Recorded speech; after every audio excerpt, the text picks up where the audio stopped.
Oh, this one's kind of fun. Do you want to do the Activision topic?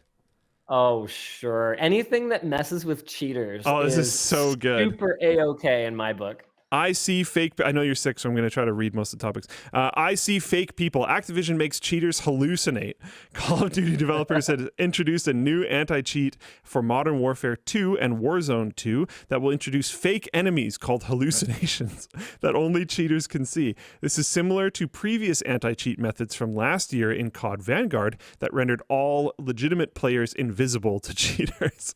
The decoys can be used to punish and disorient cheaters, but also to detect and confirm cheating. Interesting. That sounds like it's cool. The developers are also sorry. No, you're good. The developers are also retiring a different cheat mitigation called Quicksand, which froze or slowed in-game movement speed for cheaters because it unnecessarily impacted the game experience for normal players. Interesting. These in-game roadblocks are sometimes used instead of booting in order to study cheaters and the technology they use to cheat. Yeah, I know there's quite a few games that they only do waves of banning. They don't just ban on detection because they need to sit there and try to study the cheat that's being used for a little while. Well, if it's like it's rats, right? You don't want to kill one rat, then another rat, then another rat, then another rat. You want to get the whole thing before they make more rats. Yeah, I think the rats analogy is very, very good here. Valve banned over 40,000 players using third-party clients to cheat after they accessed a honeypot stage in Dota 2. That was fantastic. That was a very good story, which was a secret area invisible to normal players. Valve then fixed the exploit they had been using. Until 2020, Fall Guys had a relatively forgiving cheater flagging system, which would send persistent cheaters to Cheater Island, where they could only match against other cheaters, resulting in games where every single player simultaneously warps to the end. That's amazing. YouTuber Script Kid created fake cheating software. Oh, I love these videos. I actually love these videos. I've watched a bunch of them. YouTuber Script Kid created fake cheating software for CSGO that punishes users in game. Example, causing them to throw a grenade at their own feet and unbinding the movement keys. He'll also make it so that like the second you mouse over an enemy, it just throws all your guns on the ground. Like other stuff. It's so funny. It's funny to watch them freak out when it happens and stuff too. But yeah, very good. Oh yeah, it mentions that right after that. Force them to throw their weapons on the ground or over the edge of the map. So good. What is the value in shaming cheaters in this matter? It's just fun. Screw them. Yeah, it's hilarious. I mean, like, they're unfairly, targeting legitimate players. And so why shouldn't they be unfairly targeted in absolutely everything that they do? I think it is fairly targeted, though. Absolutely. Screw it. I don't think it's unfair. No, I mean, I'd hate for a legitimate player to get caught in the crossfire, right? Yeah. Like, that's obviously the part of the conversation we have to have here. But I think that's pretty rare. And we're not exactly like death rowing them, right? Like you're just messing with their game. So I think if this does happen to a legitimate player, the impact is relatively low. Here's a question for you, Luke. What would we do if we found someone cheating at Whaleland? Ooh. Do we actually pick up their computer, put it outside, tell them to leave? Do they have a 1-year ban? Do they have a lifetime ban? Because that's not cool. No. The fact that you ever thought it was cool and ever thought it was okay to do even once tells me everything I need to know about your character. We're trying to do an in-person event here. We're trying to have some fun. Like, do they ever get to come back? Because someone else will take their place. No offense, everyone. Love you all and all of that. But if we empty a seat at Whaleland, another butt will be in it in no time. I almost feel like it's a lifetime ban, or the alternative is they have to make a public video that they put on their pre-existing social media accounts, like saying that cheating is bad or whatever. And then if they do that, it becomes a 1-year ban. And they have to leave immediately no matter what. You're out of that event. You're gone. Yeah. Do they have to leave it up for a year? Yeah. I think so. Yeah.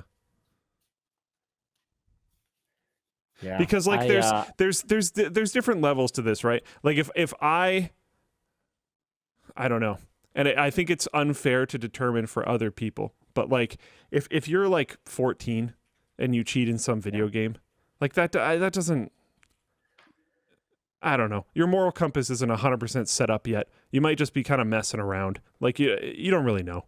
But like if I went to some LAN event and was trying to like cheat to kill people in Halo CE or something, like I should be lifetime banned. Like there's different we layers don't to even have this. prizes. Yeah. Who cares? Yeah. And even if we did, who cares? You know, we're trying to have fun. Yeah. And you're ruining the fun, so get out. I don't know. But I do like the idea of like there could be a path to redemption. And then when you come back, like everyone's gonna know. So like good luck cheating again. And if you cheat again, obviously it's lifetime forever. But yeah. I'm feeling a lot of people in Floatplane chat are feeling a 2-year ban. I think I'm feeling a 2-year ban. Well, okay. Do they know the context of the other potential whale lands? Have we talked about that? Maybe not. So the plan is that when the badminton center is up and running, one half of it, so there's 7 courts down one side, 7 courts down the other side, and there's a wall in between. So half of it, one side, we haven't decided on a cadence yet, but whether it's every 6 months, every quarter, every 2 months, we're going to be doing about 250 seat lands, kind of overnight, Saturday, Sunday kind of thing.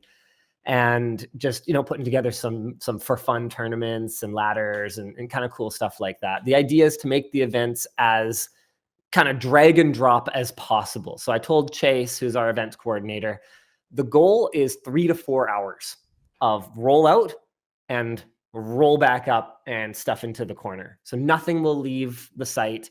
Every switch, you don't unplug a cable. You just leave all the cables plugged in. They're all labeled for which seat at that table they run to. Like everything's just land in a box. You right? like coil them up and put them in a bag and like tape the bag to the switch or something. I don't know, whatever. Exactly. But like it's exactly. Yeah. So it'll still be organized. It's not like there's this cable mess, but you don't have to unplug it because you're not shipping it anywhere or anything like that.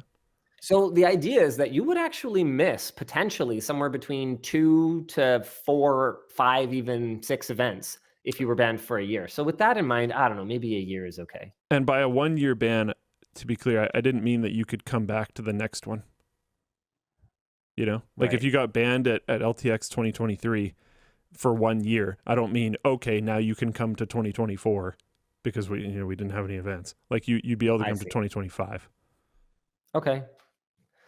All right. Yeah. I don't see a lot of people, like I could see a lot of people wanting to do that, but I feel like coming back there would be so much shame involved.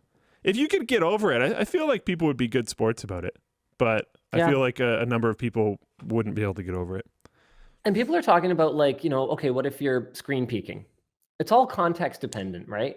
Like if everyone is screen peeking and you're all memeing and it's not a serious game, obviously not.